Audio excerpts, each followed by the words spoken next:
This is Al Nava for the FightGame.tv. Today we're here with Joe Camacho and Charlie Valencia. How you guys doing? Charlie? Joe? They're going to do a special technique of the week. Charlie, we'll start it off. We're just going to do a simple, basic outside single. Point out a few things that I see that a lot of even wrestlers till today still don't do well, and really important parts of the outside single. So we'll start covering it right now. Okay, real simple. What you want to do is you want to make every takedown as easy as possible for you. So you want to try to get them to step in, to commit a little bit, and you're able to meet your opponent halfway in everything you do. You never want to overextend yourself or reach to where he's stepping back. You want to get him to step into it to make it easier. So for instance, like if his back is this way, it'll probably be better to see down here. I want to stay nice and low. Okay? Now, in a wrestling match, the real important thing to do is to circle and cut the mat off. Okay? So I'm not moving back or forward as much. What I want to do is I want to circle with him here. Okay? This is what I want to do, is circle more. So, to get an outside single, what I want to do is I want to get inside control. On the side, I'm going to get the leg on. Okay? So I have an inside control here. So for instance, if we're wrestling here, inside control right here. Okay? Thumb inside, inside control. I can keep this hand right behind him, back of the neck here, that's fine. Elbows in tight. You want your elbows in tight because you don't want him to take that shot either. Your elbows are going to be your defense. Okay? Your head, forehead to forehead. Okay? You don't want to be like this because this really eliminates a lot of your movement. And it's easy for him to lock you up in there and you can't move. So I want to circle him out here. Now, here, I'm going to circle here and yank this elbow, making him step. Okay? So he's going to stay tight. So I'm going to come here like this, yank. You see how he steps in that position right there? Right when he makes that step, I can lift, drop this elbow, and take that shot. I'm going to take a shot with that outside leg. I'm going to come here, steps, lift, drop. Step right here. This arm, the far arm, goes all the way around here. Boom. Okay? Now from this position, let's turn it around here so you guys can see a little better. I'm going to end up kind of like in this position here.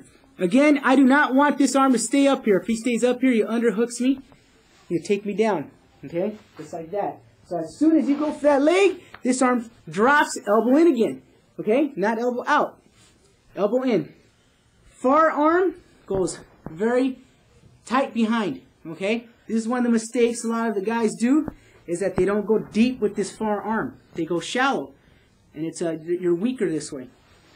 Other really important part is your forehead. Your head has to be high up on the chest area. Okay? The reason for that, he can't sprawl. You don't want him to sprawl. If your head is low, he can drop that chest over you. And now you're in bad position. If your head is high, it blocks his chest from coming down. Okay?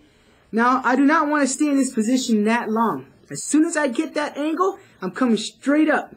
Boom! Right here. Bumping with my head. Again, arm position, deep. It's going to be resting on my forearm here. Really important because a lot of people do this. And what happens is they start yanking it down, and then they don't have the strength. Push it down to put your foot to the mat. They don't have the strength to hold it. But once I wrap it nice and tight to my chest, I'm able to hold it a lot stronger. I'm stronger in this position. Here. Okay? Head up. Now there's two ways you could do this. So there's many ways actually.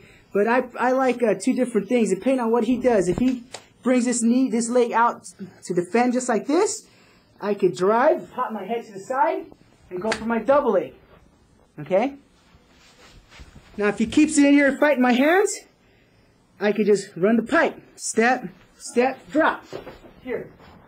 And this is pretty good for jiu-jitsu because you're almost passing the guard here. You get around and pass the guard. Okay? So the really key important parts of this is getting this arm deep. Whichever way you can go this way or you go that way. Okay? But whichever arm is behind is one that has to be as deep as possible. Make sure it's resting on your forearm. Okay? Forehead and his chest. The higher the better. They're going to battle your head. They're going to be popping it here, slipping it out. Whoever's defending you. But your job is to maintain it right here. Understand? That's where the most important thing is. Your head position is low. You're going to be battling. You're going to be hurting yourself. You're going to hurt your neck. You're going to not get the takedown. You're going to get frustrated. And that's a lot of the problem I see with a lot of the wrestlers now, because they get away from that head up. And with every shot, your head's supposed to be up. So just to cover it up again real quick, real simple here. Inside tie up. On the side, I'm going to take a shot. So I'm going to get inside on this side. Come right here. Up. Here. Drop. Head up. Okay? So if he comes like this, I can step, change out, finish with the double leg, or come here, step, drop him with the run the pipe. We call it running the pipe. Some people call it hiking the football. Doesn't matter what you call it. But that's an outside single. Thank you. Sal Nava, Charlie Valencia, Joe Camacho for the FightGame.tv. Thank you guys. Always a pleasure. We'll see you till next time.